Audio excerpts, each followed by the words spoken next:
Hey guys, if you are just joining us, we are covering hair transplants. Specifically, my friend Matt, who went to Istanbul for his hair transplant and is in the recovery process. A quick introduction, my name is Adam Hurley. I am a men's grooming journalist. I've covered hair transplants for a decade now. I've got one myself. And in this video, we are looking at the 2-week mark post-transplant. So the videos before this, if you're curious to watch them, cover the procedure itself, the day before, and the 24 hours after, and the week after. And now we are looking at that 2-week mark where there is a really special milestone. And before we get into it, if you could give this video a thumbs up, subscribe to our channel for tons of men's grooming content, not just related to hair transplants. This entire hair transplant series was made possible by the Hair Alliance. The Hair Alliance helps people like you get matched with the perfect hair transplant clinic based on any number of factors. Contact them with any questions or to get started at thehairalliance.com or use this QR code. And let's get into the video. By now, week 2, you are probably well adjusted to the routine that you've built around the hair grafts and their survival rate.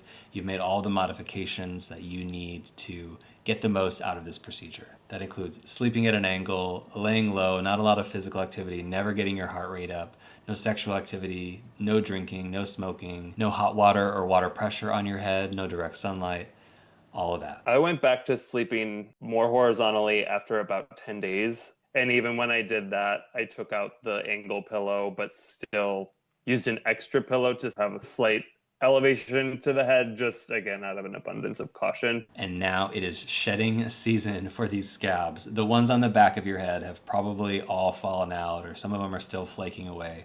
We discussed that awkward process in the previous video.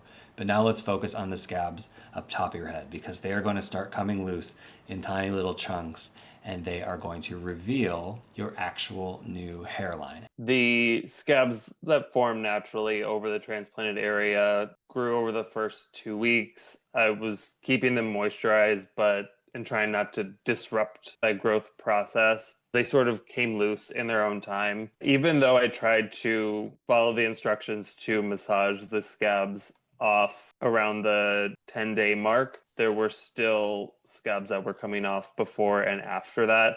So there was about a week where there was just a lot of flakiness coming off of my head, but it wasn't anything disruptive. It was just awkward to be cleaning up the scabs as they came off naturally. They will come loose if you've been moisturizing them to the clinic's instructions. Now that said, you might notice some hairs coming out with the actual scabs.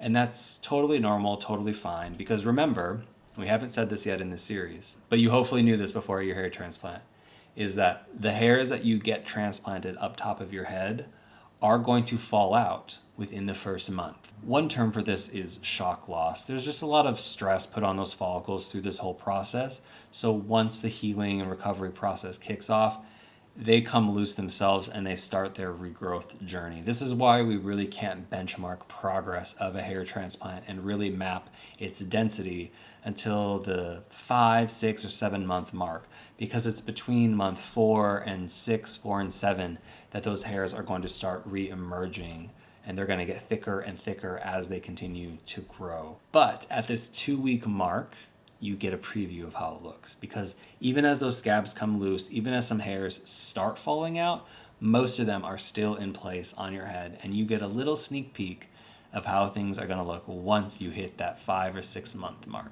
Once the scabs were gone, it was cool to see the new hairline that had been created and see a preview of what was to come in terms of the hairline as it's going to grow in, something to look forward to, and a milestone reached on the recovery timeline. Now, you may notice some inflammation up top of the head too. It could last 30 days, 45 days, or onwards. So even as those hairs fall out, if you notice some pink, some redness up top, it's probably very normal. If you are concerned, talk to the clinic where you got the hair transplant. It will very likely subside soon. By week 2, the inflammation and the swelling from my scalp had largely dissipated when I first got back. My skin was pretty dry. I was using the moisturizer liberally and spraying frequently, but keeping the area moist was a challenge for me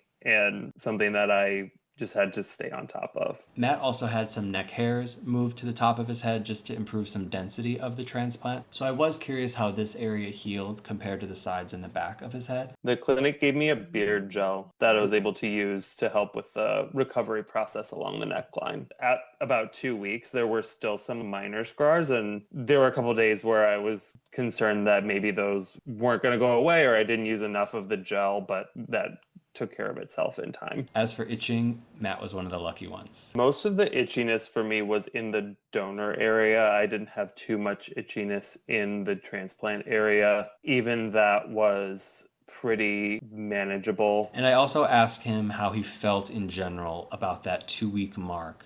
Just regarding the routine he was building, the sacrifices he was making. He's a very active person, and so just sitting still. Specifically, I was curious about going back to work because he did spend the first week or so at home, and then he went back into the office and integrated as he was doing some scab shedding. So at 2 weeks, I was back in the office. I was wearing a bucket hat for my commutes. I was getting back to my routine. So it was pretty fluid from that point. I have a lot of in-person interaction in my job. And while it was probably noticeable for folks, it wasn't anything jarring. After the scabs had come off, just looked like a buzz cut. And nobody really said anything at work. So it made me feel more comfortable getting back into my normal day-to-day. I did mention this in previous videos, but clinics will give you different instructions regarding how long to treat this recovery, this rebound process. A lot of them will say 15 days, a lot of them will say 30 days. I always just say, go for the 30 days, stick it out, you've made it this far. You've still got a lot of those hairs at the top of your head. Let them fall out naturally. Don't do anything to hasten it. So if you can, just stay the course another 15 days at this point. For me, the lack of exercise was probably the most annoying thing just because it is part of my typical routine. Avoiding the water pressure on the scalp was also just something that I was working through, but those were probably the two most cumbersome things to just being back to my full routine. At about 2 weeks, I was starting to get my energy back, but I was still taking it easy. I found myself watching what I was eating, like maybe more than usual, because I knew I wasn't going to be actively burning it off. But I was just generally taking it easy and allowing myself the physical recovery time and focusing on the things it took to keep as many hair transplant follicles in place and intact to have a good result as possible. All right, guys, thanks for watching. At the next video, we will check in with Matt at the 1 month mark. In the meantime, please like this video, subscribe. We've got lots of men's grooming content that you might like, and leave a comment below if you have any questions or experiences of your own. Just be nice. We'll see you in the next video. Again, if you are considering a hair transplant, please contact our partner in this series, the Hair Alliance, at thehairalliance.com or using this QR code.